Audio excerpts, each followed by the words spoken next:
I'm Norman Badillo, and I'm Senior Producer Art Manager here at Other Ocean. I manage any off-site groups, but I also manage within the studio itself to kind of bring it all together. So that's my main role. My name's Nick Bruti. I'm the art director here at Other Ocean, and that means doing kind of a bit of everything, especially in a sort of small independent company like this.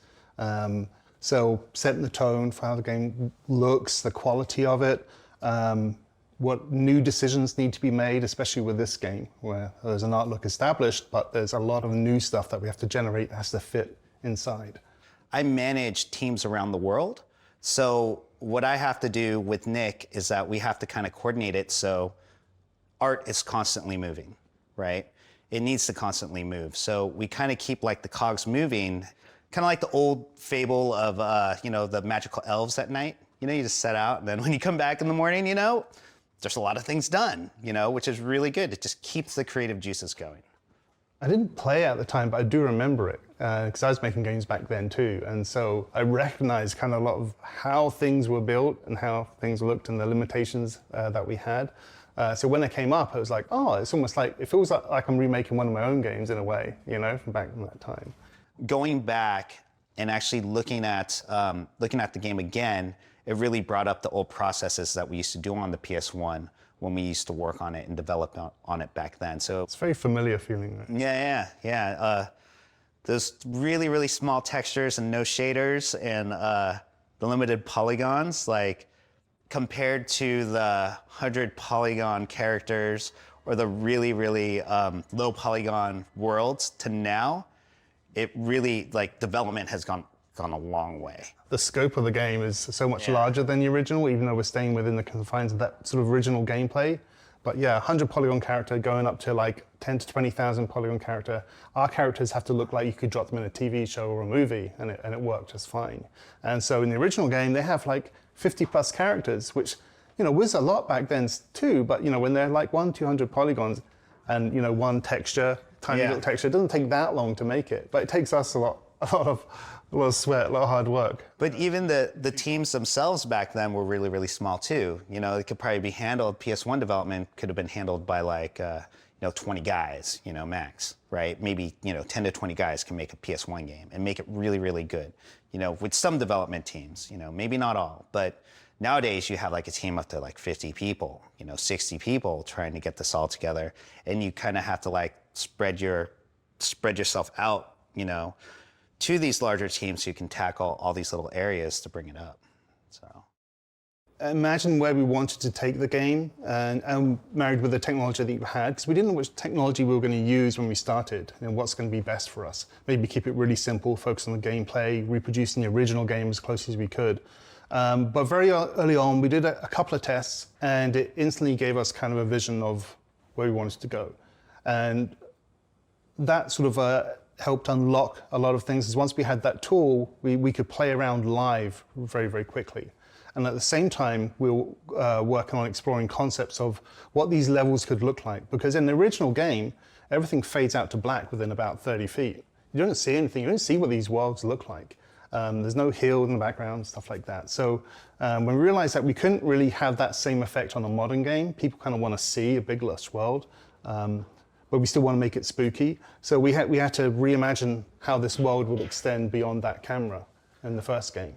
But also on top of that, the PS1 game, it didn't have any details at all, right? It was very much limited to the technology of the time. So our goal visually is to kind of delve into what people remembered and not taint that, but also give them glasses so they can actually see all the little details in order to modernize it, which was a huge challenge. So it had to start off with the PS1. We actually extracted out every single PS1 piece of prop, of art, and then we did an art pass on it to see what it would look like, re-envision, to bring it to the modern age, but also to actually hit that visual goal of trying to get into all the fans' heads and what they remembered it to be. So that was a huge challenge for both of us. Yeah, because it's not like we're porting up something from the PlayStation 3 or converted something from the PlayStation 2. We're going all the way back to the PlayStation 1, where there's really just a handful of blurry pixels and characters that are made out of like 100 polygons. And so a lot of time we're looking at these things, just trying to work out what it was. What was the original intent? We have no idea. And actually what makes this game kind of cool and interesting, because it was developed back then, is it's like such a mix of eclectic characters and styles. You could line all the characters up, and half of them could be in different games, would work. But they're all together here in this one crazy game, and it kind of works. That's part of its charm and its cohesion. So working out what those characters were, and then trying to do our modern version of that without losing that sort of eclectic thing, without getting too professional and smooth about it, without too overly stylized in one direction. It's like many styles all together.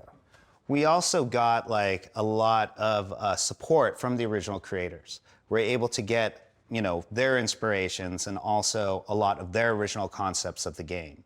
One thing that sticks out in particular that actually translated very well is the puffy fish. We actually redid concepts of that, but the concept was really good and easily translated over that it retained what the original creator wanted. Now, some of the original concepts, they were kind of like different styles and everything. We had to fill in those blanks too, but we really, really tried our best to keep the heart and soul of this game from the original and just bring it up to 2019. It kind of sneaks up on you a bit when you realize that the full scope of the game and just not just how many characters, all the props, it applies for everything in the game. The smallest thing they did, it's like for every pixel there to draw, we have to draw like 8 pixels, Yes. to do the equivalent thing. So it's just, a lot of work. And some of these characters, they look beautiful, and you run past them, you see them for like 10 seconds in the game. They have a short, little window. But that's the charm of it. It's like the variety of characters and everything that went into the game and the variety of characters that they wanted in the original, we're able to capture that now. Yeah. When you consider like the turnaround time from when we started the project, we didn't quite know where the art direction is going and a bunch of things and how we're going to build stuff. So we start with a character, a bunch of different concepts, going back and forwards with our outsourced partners, coming back in, making adjustments here and there. Okay, we'll take it to a model. And that whole process can sometimes take like 3 weeks or something, right? And now with your 24-hour cycle around the world, something like that cutscene, a complicated thing with many different parts, comes together in like days now. Yeah. We're really flying. Yeah. For me, the impressive thing is how live everything is. And when we talked just there about how quickly things are moving, so, our development project, is up in the cloud. Sony are working on it, we're working on it, our outsourcers are working on it.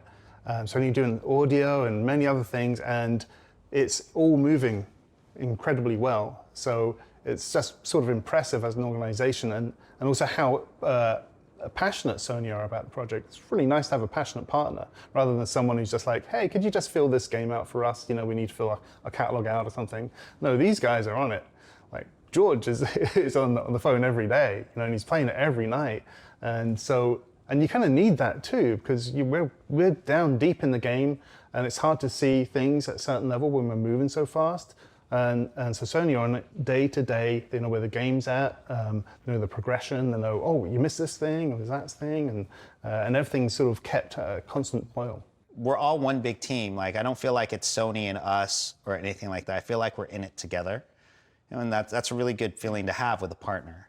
Especially as we saw the game from where we started actually grow, our understanding of what the game kind of needed to be grew. And Sony were like, yeah, absolutely, let's go, let's get there. And so we've changed our plans a little bit along the way, and the game has grown and is better for it. It's very supportive. They're very supportive, which is great. My name is Justin Rosenthal-McCanvick. I'm a senior animator. I've been in the industry for 15 years. I started off as an artist animator, focusing on whatever needed to be done, wear a lot of hats, and since then I've been able to focus on animation, and I'm here at Other Ocean, and I'm getting to work on MediEvil and animate Dan Forrescue, which has just been a super fun experience. Hi, my name is Emily Chen. I am a game animator here at Other Oceans, working on MediEvil. I've been working as an animator in the industry for about 6 years. It's definitely been interesting because everything in this game is different. in terms of the characters. So, one day I'll be animating a really cool dragon, like a dragon king, and the next day you'll be told to animate a spitting plant. We've been able to go in and rig up Dan's face and give him a lot more tools in his toolbox to emote and to express himself. And that has been loads of fun in terms of animation, because he's just a very fun, quirky character to play with.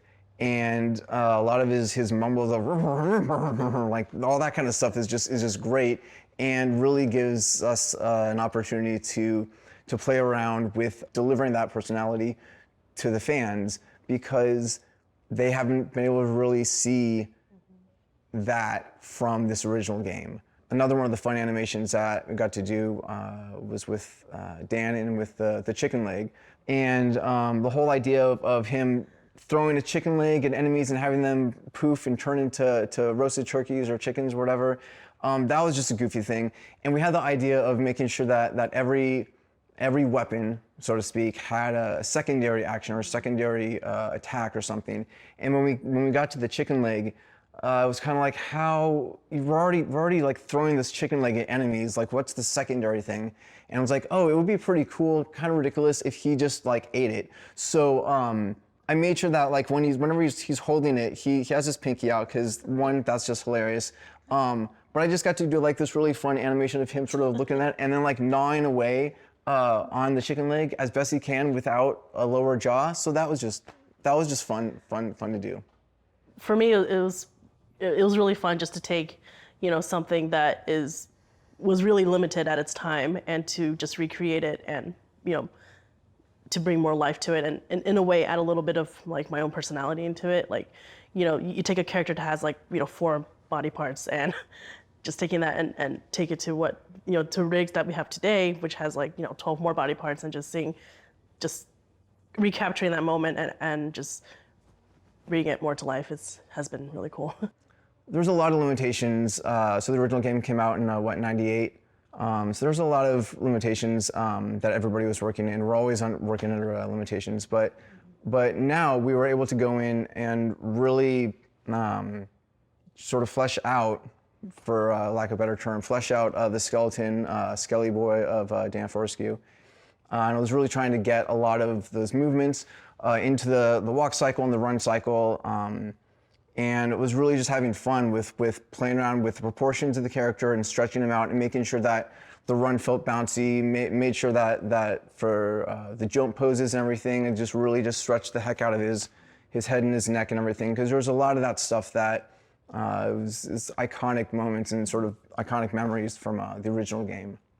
Combat was interesting. Combat was a little bit difficult, because again, the game was made a while ago, and with the limitations that they had, it was a very hack and slashy kind of game.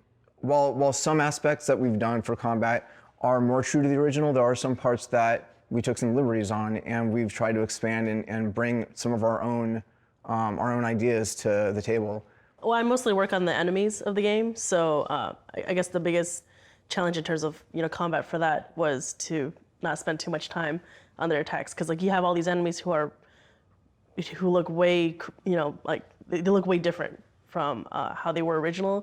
So, as an animator, you want to create the most out of it. You want to make them look really cool, but you only have so little time to make them really shine. So sometimes you get caught up, you spend so much time making them wind up and do an attack, but then you bring it into the game, it's like, oh, that's too long of an attack. So you have to take a 5-second animation, just cut it down to like 2. Right. So and a lot of that also kind of lends itself back to the original game being a very quick hack and slash type game where the enemies spawn and they're on the screen and boom, they're already dead. Yeah. And Dan's just mowing through stuff left and right, just swinging away and everything.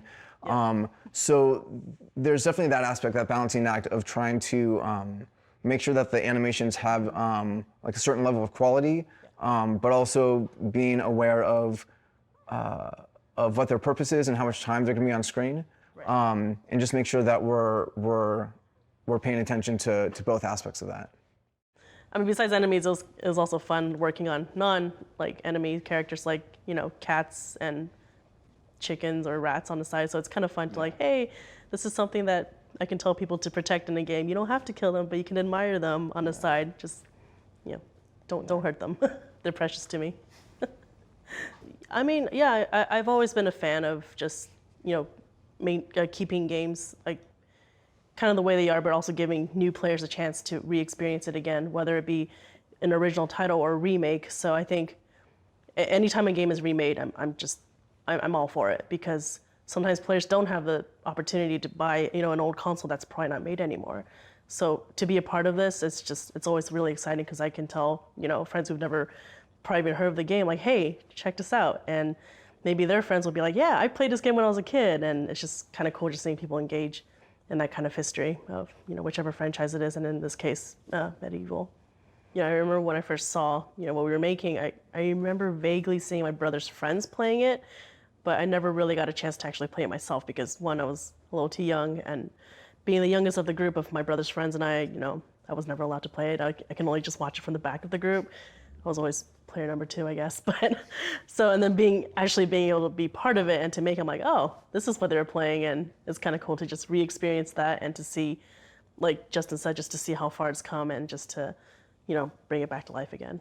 You know, just I think the biggest challenge was to keep the same language as the original character, but flaring it up more to today's audiences, and in the same way adding yourself into it just to make it a little bit more interesting, you know, than, you know, with today's technology and what you can do with it, and just keeping it the same like consistency throughout the game and through each character, because every single character in the game, they're so different from each other, and you don't want any of them to stick out too much or, you know, just be, you know, too weird for each other. But other than that, it's been a pretty smooth ride.